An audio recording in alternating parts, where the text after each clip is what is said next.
Hello, if I gave you any cannas last year and you're wondering, what do I do with them now? This is your quick tutorial. So behind me, you'll see that my cannas have died because it has frozen for the last couple weeks, but it is still not too cold to dig them up.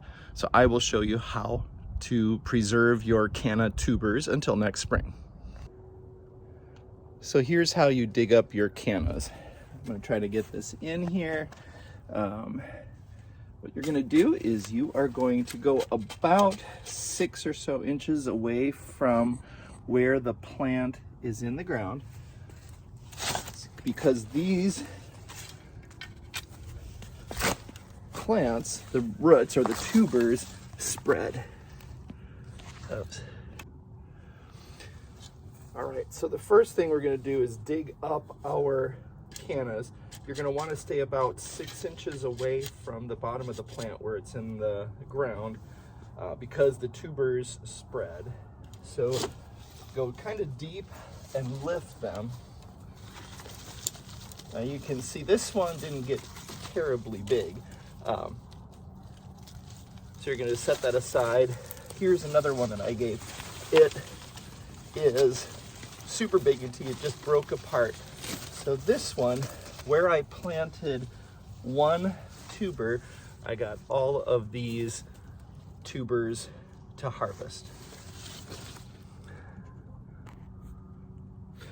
All right, so now what you're going to do is you are going to take a clippers and just clip the stem off. It's a little juicy right now. And then try to get as much of the dirt off as possible. They need absolutely no dirt. So this particular tuber, you see a couple parts have broken off already. This one, anywhere you see one of these little knobby things, that can be a new plant next year. So I just kind of snap it off, and I can do that with all of them. So one tuber is actually going to produce 4, 5, 6 plants for next year.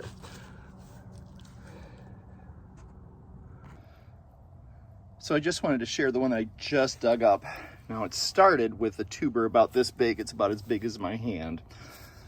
And when I dug it up, you can see it's about 2.5 hands long.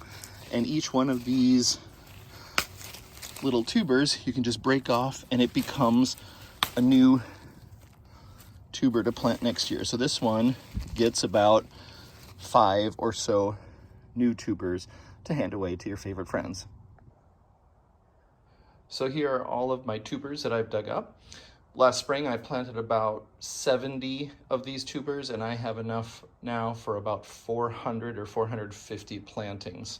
I'm going to keep them in this wheelbarrow in my garage for about a week, let them dry out a little bit. They're still kind of wet from the soil. And then you can either put them in bushel baskets, covering them with a blanket, keep them in a nice, cool, dry space, but not freezing for lengths of time. And or else you can put them in Rubbermaid totes. I sometimes put them in with like animal shavings, and animal bedding, and drill some holes in the side to let them breathe. You don't want to seal them up in plastic or else they will mold over the winter. So hope that this helped.